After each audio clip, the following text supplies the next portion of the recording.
Salut les bikers, C'est Charlotte et Francesca, le le gang gang des des motards. Alors aujourd'hui on va changer les joints spi de ma moto. Donc c'est une Honda Transalp 700 de 2008. Elle a un peu plus de 28 000 bornes. Et là les joints spi de fourche ils fuient. Donc il faut les changer parce que là ça devient dangereux. Donc je vais plus rouler. Et aujourd'hui on va changer les joints spi ensemble. C'est parti, let's go. Tu vois ici les dégâts? Ah ouais.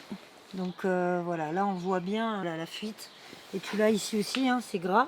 C'est un peu plus important qu'ici. Tu continues de rouler avec, tu vas en avoir de plus en plus. Et ça risque d'aller sur tes plaquettes de frein. Donc première chose, tu n'as plus de frein. Ah ouais. Et deuxième chose, tes plaquettes déjà elles sont mortes. Première étape, tu mets ta moto sur béquille centrale. Si tu n'as pas de béquille centrale, lève moto, ou à part avec du bois, voilà, tu te débrouilles, mais il faut qu'elle soit droite, il faut qu'elle soit stable. Ici j'ai mis une planche parce que mon sol il n'est pas stable. Donc, ça évite que la moto s'enfonce dans le sol, quoi. Avec une belle béquille centrale qui a été gravée Transalp. C'est pas d'origine. Non, c'est un gars qui fait ça sur Facebook si ça intéresse. J'ai mis un cric qui permet juste de lever un petit peu la moto pour que la roue avant décolle du sol, ce sera plus facile pour travailler. Et j'ai mis une petite planche sous le cric parce que mon sol n'est pas vraiment stable. Je lève juste un peu. Ça suffit. On va desserrer les étriers de frein des deux côtés. Ok. Tu desserres quelle vis? Celle-ci, D'accord. c'est du 12. Et celle-là. Ok. Ok, donc ça maintient l'étrier. Si c'est vraiment trop serré, mais généralement non, tu le fais avec ça. D'accord. Et sinon avec la clé à cliquer. Ok. Ou si tu as une clé à pipe de 12, une clé plate Pas à la de 12. péteuse, Si à la péteuse tu peux. Ah, ok. En fait à la clé à choc, il n'y a aucun souci. Pour dévisser, tu peux. C'est surtout pour remonter en fait que tu n'utilises pas la clé à choc. Tu vois la durite là, le poids en fait ça risque de l'abîmer. Donc c'est mieux en fait de fixer ton étrier pour éviter que ta durite elle s'abîme avec le poids.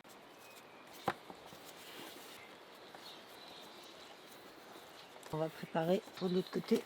Donc là, ouais, effectivement, ça soulage. On met les boulons, faut pas les perdre.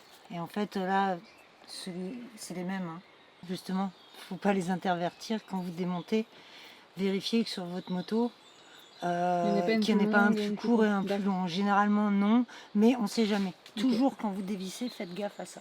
On va faire pareil de l'autre côté. J'ai déjà préparé ma cordelette pour maintenir l'autre étrier. Mais pourquoi tu commences par les étriers de frein? Parce que sinon, j'arriverai pas à retirer la roue. Les étriers, en fait, vont bloquer. Je peux pas la retirer de l'avant. Il faut que je la retire vers le bas. Ça bloque dans les disques, en fait, c'est ça? Ouais, c'est ça. Pas dans les disques, mais en fait, c'est cette partie-là qui va bloquer, en fait. D'accord, donc il faut toujours commencer par retirer les étriers de frein avant de retirer la roue. Alors. Sauf si tu as la chance d'avoir un pont. Ah oui, ok. Parce que si tu as un pont, tu as une trappe et donc tu peux glisser ta roue vers le bas. Oui, donc et là, tu es peinard. Mais là, c'est c'est pas le cas. Donc on commence par ça et là, maintenant, on peut retirer la roue. Ok. C'est parti. Ici, on va retirer ce petit boîtier là pour pouvoir desserrer l'écrou, l'axe de roue, pardon. Alors, si vous avez une clé à pipe de 10, c'est parfait. Sinon, si vous avez un cliquet ou un petit cliquet, moi j'ai les deux, vous démontez. Donc là, on a la petite pièce en alu. Ok. Donc on peut la retirer. Ici, on a l'axe de roue. Donc lui, on va le sortir avec la clé de 17. Moi, j'utilise ma clé à choc. Je maintiens. Je vais me lever. Hop. Et voilà. Là, j'ai mon axe de roue avec son filetage. Voilà. De toute façon, pour le remontage, on ne va pas se tromper. Cette partie, elle peut aller qu'ici. Oui, bah oui. L'inverse, c'est pas possible. Par contre, là où on va faire attention, c'est qu'ici, on a les entretoises. Et en fait, celle-ci, elle est plus grande que l'autre, de l'autre côté. Et donc, de se rappeler, en fait, dans quel sens. De ne pas inverser. D'accord. Ok. Voilà. Et là, on a la roue.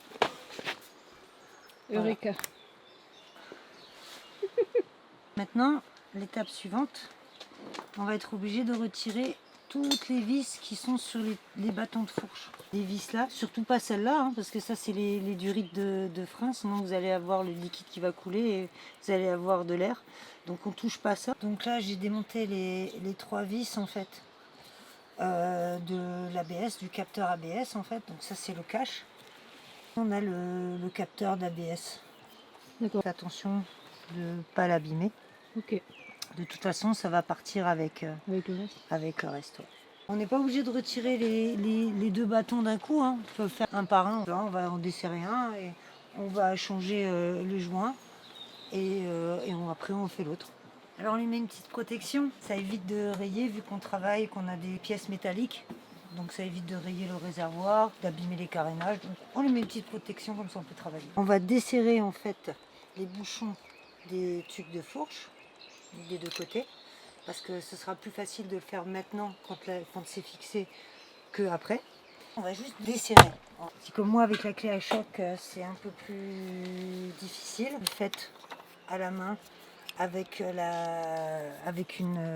clé à pipe ou une rallonge de douille. Du coup, à la bulle. Ah ouais, tu forces? Ouais, c'est serré, ça n'a jamais été desserré. Voilà, donc là ça commence à venir. Donc mettez-vous dans des positions où vous êtes à l'aise. Là, j'abîme rien, je m'abîme pas. Voilà, on va faire pareil de l'autre côté. Voilà, là je l'ai.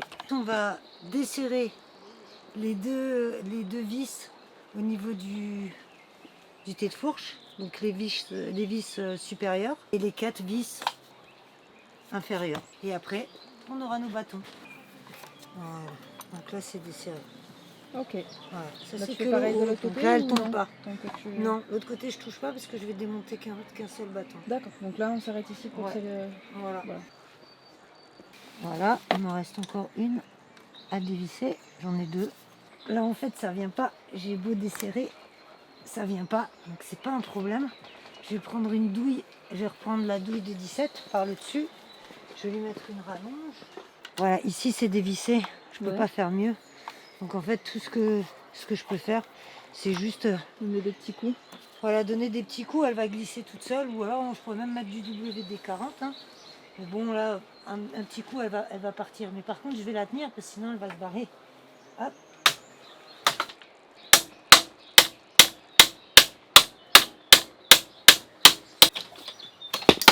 Voilà. Bien joué. Donc, on a démonté. Maintenant, la première étape. Donc, on aura besoin d'un étau. On va démonter, en fait, la vis qui est ici. Donc, la vis exacave. Et pour ça, on aura besoin d'une clé Allen ou de ça, un embout comme ça. Bon, il se démonte. Hein. Alors celui-là, il est pratique parce qu'il est long. Il y en a des plus courts. Mais certaines fourches, la vis, elle se trouve plus à l'intérieur. Et donc, il faut une rallonge, il faut quelque chose d'assez long. C'est pas le cas, donc là, ça va. Hein. Elle est accessible, donc c'est facile. Mais dans certains cas, c'est pas le cas. Et j'ai mis en fait des petites protections en alu. Là. Parce que le fourreau, c'est de l'alu. Donc alu avec alu, pour forcer, ça va pas le marquer. Par contre, l'étau, lui, c'est de l'acier. Donc en fait, si je mets directement, ben, ça va marquer, ça va abîmer mon fourreau. Ça, on veut pas. Donc vous pouvez utiliser, si vous n'avez pas ça, vous mettez un chiffon pour protéger. Voilà. Donc moi, en fait, je vais la fixer ici, au niveau des pattes. Comme ça, ça maintient. Hein. Hop, ce sera plus facile. On serre bien. Voilà, elle est bien maintenue.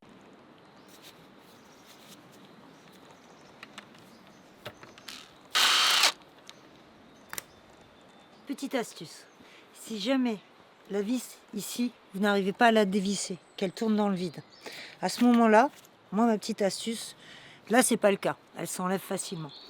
Moi je place une sangle en fait, ici. Alors veillez à bien mettre la sangle au niveau du fourreau, pas au niveau du tube, parce que vous allez rayer le tube. Et je le fixe ici. Alors ici, vous pouvez mettre un tournevis, mais de manière à ce que ça ne ripe pas, parce qu'ici, ça va être galère. Donc je la place bien ici.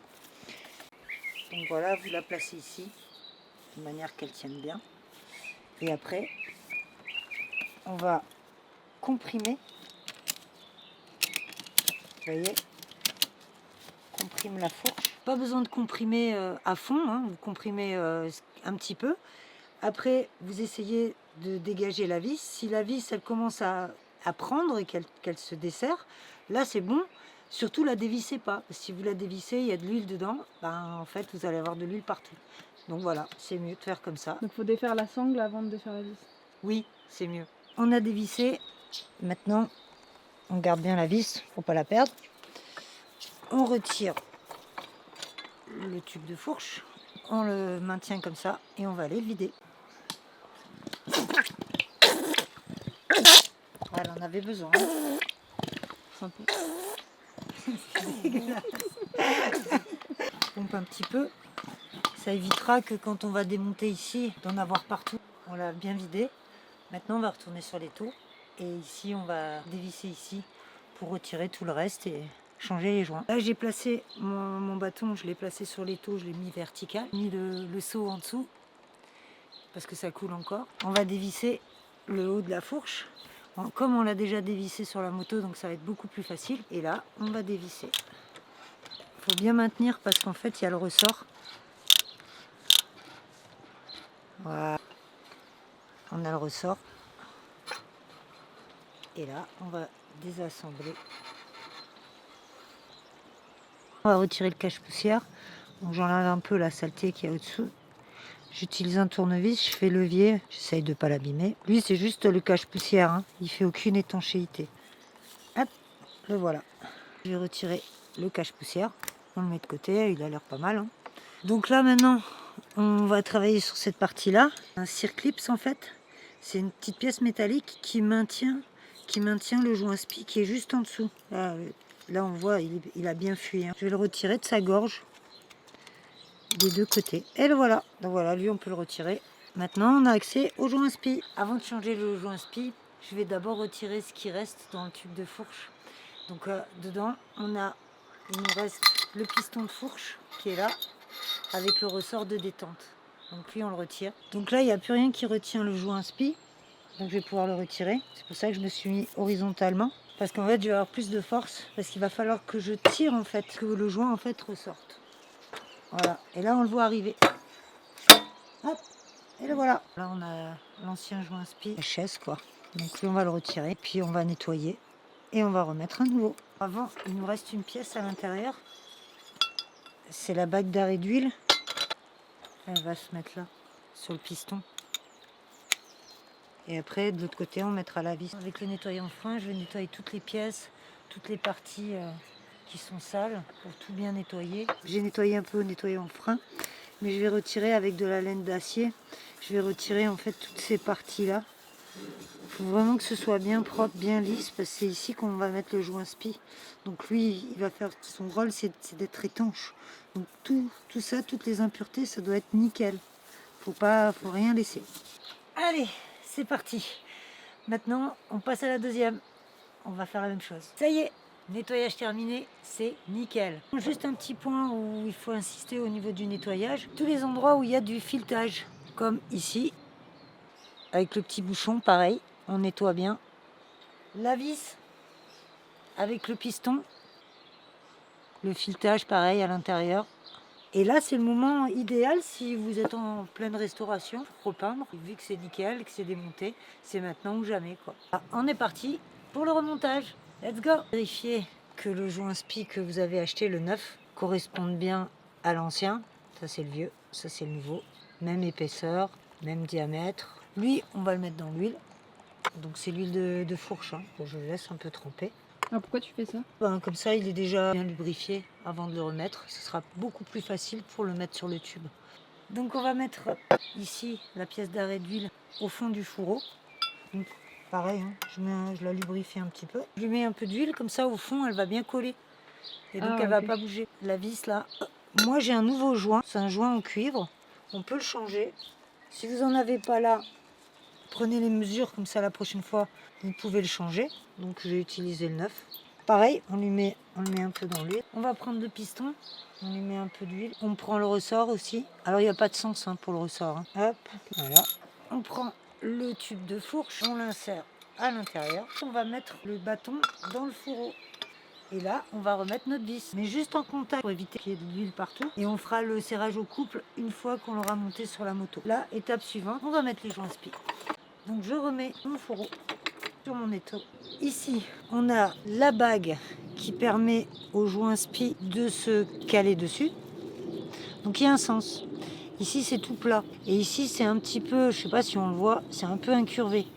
Ça, ça va être en dessous. Le joint spi, il repose. Donc on va remettre la bague Donc et le le côté plat plat au-dessus. Ouais. Hop, elle est positionnée au niveau du fourreau. En fait, il y a un sens. Quand tu as des inscriptions, les inscriptions, elles regardent toujours face à toi. Toutes les pièces en moto, c'est ça. Quand tu as des inscriptions, elles sont toujours visibles. L'autre côté, il n'y a pas d'inscription. Donc cette partie-là, elle va être cachée. Donc quand tu mets ton joint spi, inscription vers le haut. Alors cette manip, on l'a fait qu'une fois. On ne ressort jamais un joint spi parce qu'on l'abîme. On lubrifie les rebords. Donc écriture vers le haut. Hein. Ouais, écriture vers le haut. Okay. On le place et quand on le met doucement. On fait en sorte qu'il rentre bien droit. Et là, hop, il va coulisser tout seul. Voilà.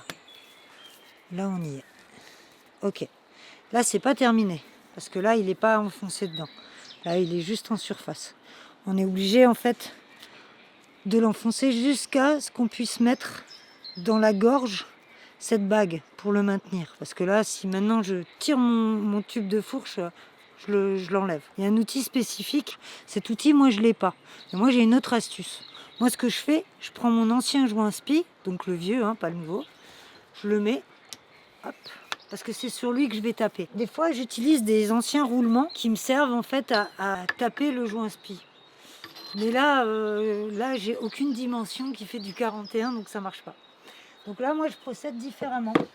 Je vais mettre un peu de tape. Alors pourquoi je mets du tape? Je mets juste le tape parce qu'en fait, je vais prendre un chasse-goupille avec un marteau et je vais taper sur l'ancien joint spi. Juste pour éviter d'abîmer mon tube de fourche, je mets un peu de tape. J'ai un petit chasse-goupille, un marteau. Ce que je vais faire, je vais taper. Je vais enfoncer mon joint spi. Alors, j'essaye d'être homogène, de taper. Je fais le tour en fait de la fourche. Voilà, c'est ça. Pour qu'il rentre bien droit, quoi. Hein. Là, on voit, hein. Là, il commence à rentrer. Hein. On voit, lui, il s'enfonce.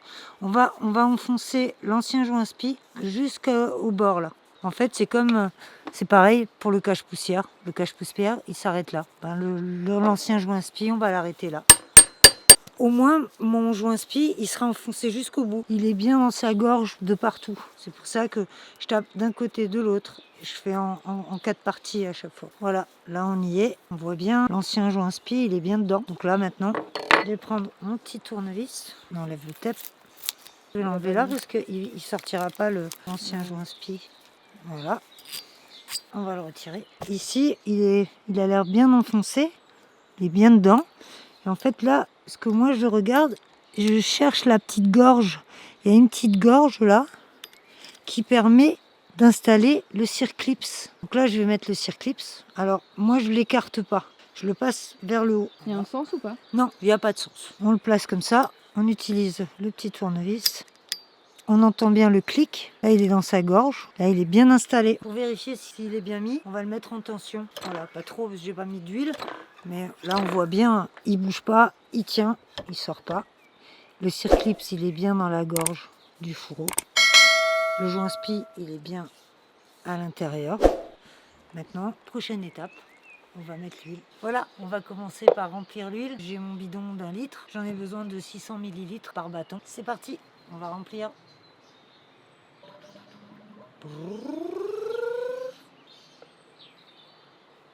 Une prochaine étape, là, on va faire en sorte que l'huile aille partout.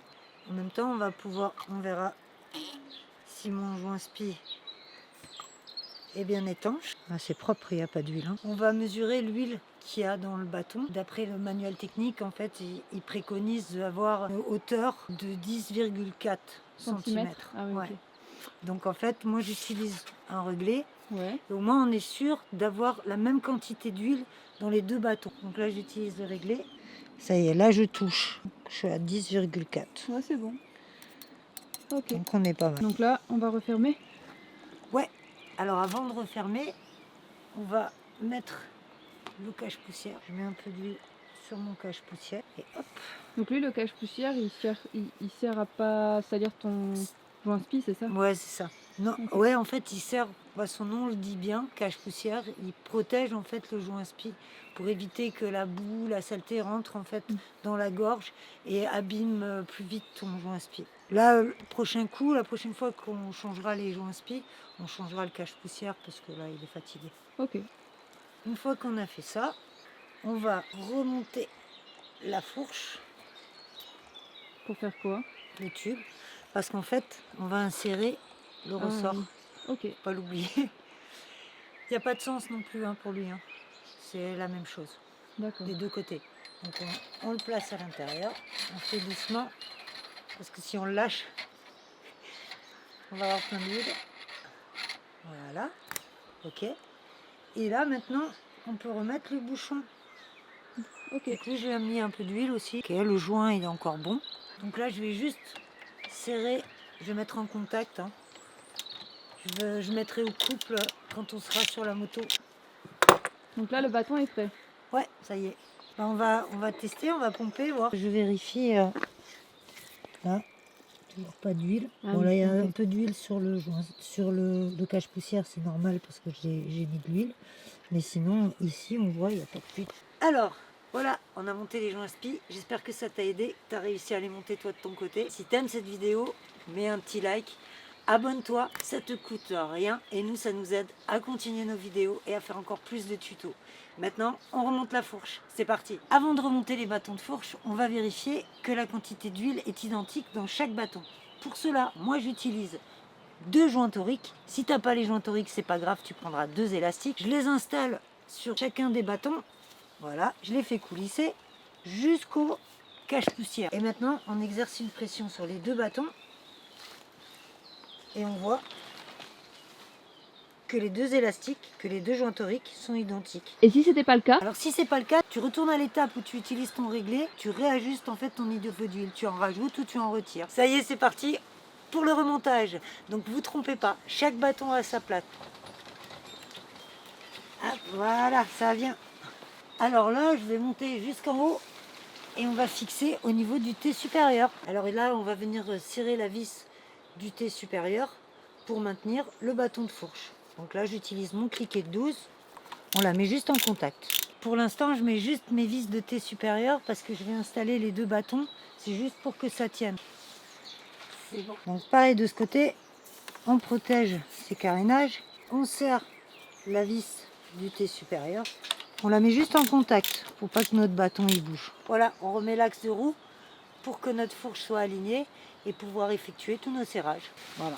Alors ici, on doit être à fleur au niveau du joint du capuchon de fourche et du T de fourche. Mais là, on est un peu trop haut. J'ai desserré un petit peu la vis du T supérieur. Donc là, on ajuste juste. Ouais. Là, c'est bon. Et là, une fois que c'est bien aligné, on peut resserrer un petit peu la vis du T supérieur. On fait pareil des 2 côtés. Là, maintenant, on va serrer les 4 vis du T inférieur. On va juste les serrer au contact pour après utiliser la clé dynamométrique et en fait serrer toutes les vis au couple de serrage préconisé. Pour les couples de serrage, référez-vous à votre manuel de votre moto parce que les couples de serrage ne sont pas tous identiques. Voilà, là on y est. On est à 2,6 kg. On fait pareil de l'autre côté. Voilà. Pour le T inférieur, c'est 3,4 kg pour la Transalp. Voilà.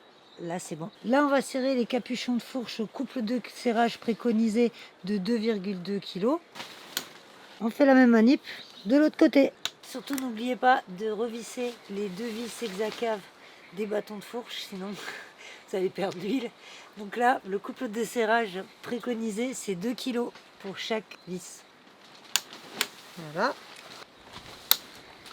Super, qu'est-ce qu'on fait maintenant? Maintenant, on vérifie bien qu'on a tout bien serré. Pour les vis hexacaves, c'est serré. Les T de fourche inférieures, c'est serré au couple.